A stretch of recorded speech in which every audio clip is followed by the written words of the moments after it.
He couldn't hang with my freestyle.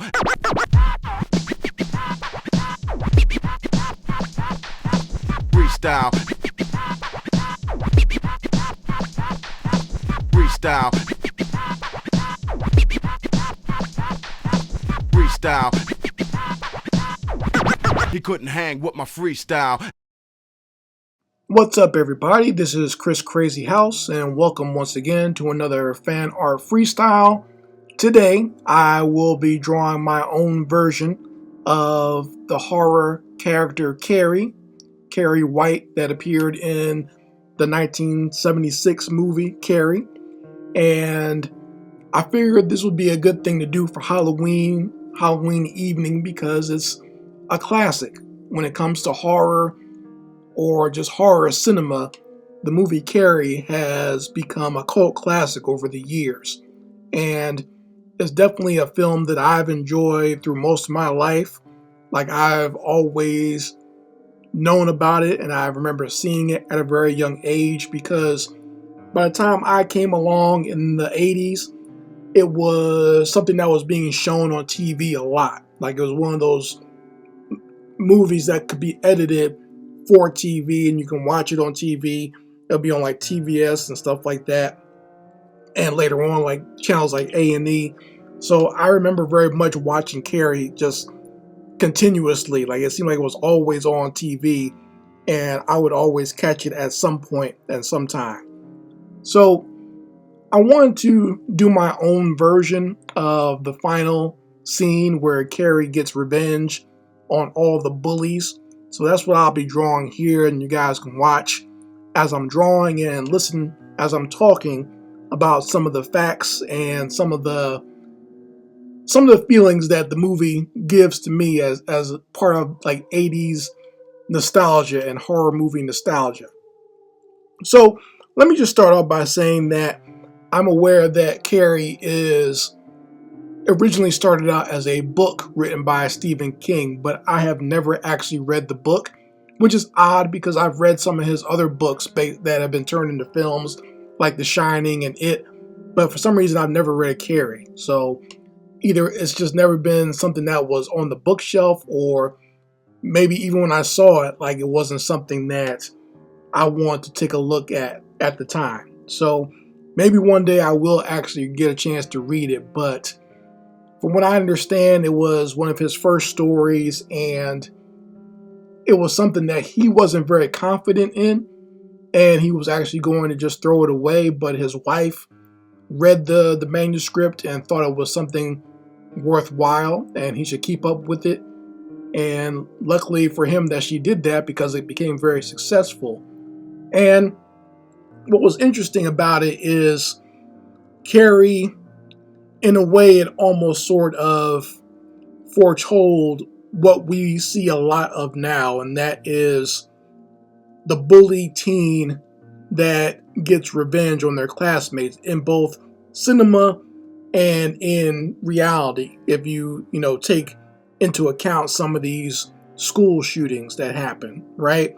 Where a student who was bullied or who felt like they were bullied gets retribution on their classmates, whether they are the bullies or they're completely innocent and just indiscriminately decides to do harm to their classmates. And the book Carrie, and I believe there's another book by Stephen King, I want to say it was called Rage or something, that was also very similar, where you have someone as a student getting revenge on their bullies. But as far as the film goes, it was directed by Brian De Palma, and I feel the original is the superior film. Like, there have been like mock sequels made to it, and also there has been a remake starring Chloe Moritz, and that film wasn't bad. I'll give it to the actors in that film. I think they did a decent enough job, but in my opinion, the original film is superior, and that's because I feel like it has more artistry to it. And I'll talk about that a little bit more, especially when I talk about the prom scene. But going back to the making of this film, from what I understand, it was Carrie was casted at the same time as the original Star Wars. So the Star Wars movie, The New Hope, they were both like Brian De Palma and George Lucas decided to do their casting together because they were looking for, the same kind of actors for both their films, like young that can play like a teenager, early 20s type actors. So I always found that interesting because you can look at the cast of Carrie and you can also look at the cast of the original Star Wars, and you can almost see certain actors interchanging in those roles because they come off very similar. So the cast, I thought, of Carrie was very well done for the original version.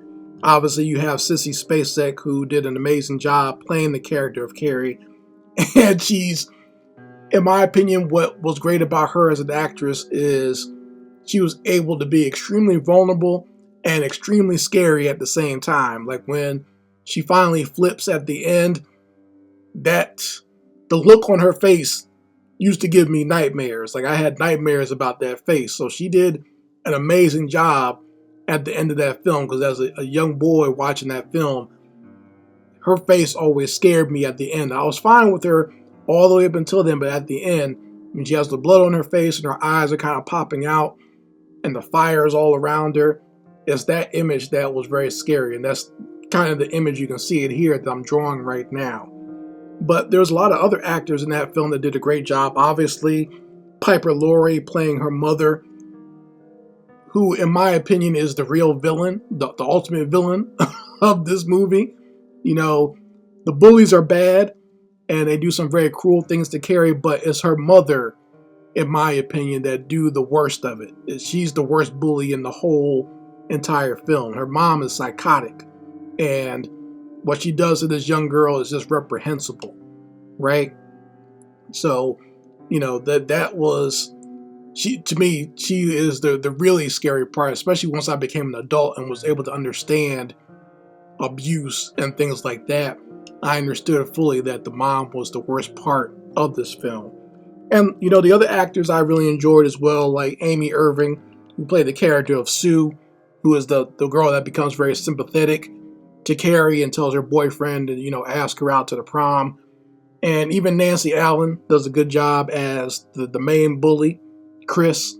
And for those who don't know who Nancy Allen is, she winds up playing Officer Lewis in the RoboCop movies. So that's why I knew her more from before I recognized her as the character of Chris in Carrie. So, let's talk about the infamous prom scene where the bullies play a prank on Carrie and they dump pig's blood on top of her head as she's become the queen of the prom. And, at that point, Carrie just basically snaps and figures that this is it. This is where I'm going to use my telekinetic powers to get revenge on all these jerks who have been making my life miserable all my life. She's had it at this point. And the fact that she feels they're all laughing at her, they all played a trick on her, that's just more than she could bear. She's had enough. And she's going to show them, and basically Carrie gets the last laugh. They were all laughing at first, but they definitely weren't laughing when she decided to bring the heat to them, right? And she gets her revenge, and once again, I feel like the remake did a decent enough job, but the artistry is not there, in my opinion. Like the same things sort of happen, but the way that Brian De Palma created all the different shots for Carrie is become iconic. The way she looks, the lighting, like I said, the fire is practical fire done behind her. So they did an amazing job with that original film, right? And showcasing how her psychic powers work. They did some special effects in there where they didn't have CG back then, but they did a really good job with it, and it stands the test of time. So, I know that type of this type of film actually became sort of popular after this in the early 80s, because even after Carrie came out, Brian De Palma did another film called The Fury with Amy Irving playing the main character and co-starring with Kirk Douglas, where, this ex-soldier is trying to use her because she's a psychic to help find his son, who also has telekinetic powers. So, a very interesting movie. I won't spoil that one if you've never seen it. The ending is amazing, and you can take that any way you want to. Okay, I will just say go watch the movie for yourself. It's something to behold. I'll say that.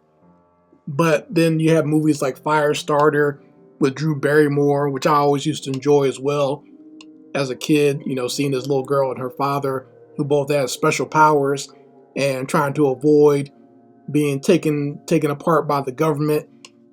Another, like I said, great sci-fi movie from back then. So, a lot of those types of science fiction movies where people had telekinesis or pyrokinesis or some sort of psychic powers like scanners or something like that. There's a lot of that going on during that time, and I think Carrie's popularity had a lot to do with that. So, if you enjoyed Carrie, you can let me know in the comments section. If you enjoyed my drawing of Carrie here, you can let me know. And you could also let me know what are some of your favorite horror movies to watch during the Halloween season. Anyway, folks, this is Chris Crazy House signing out. Peace.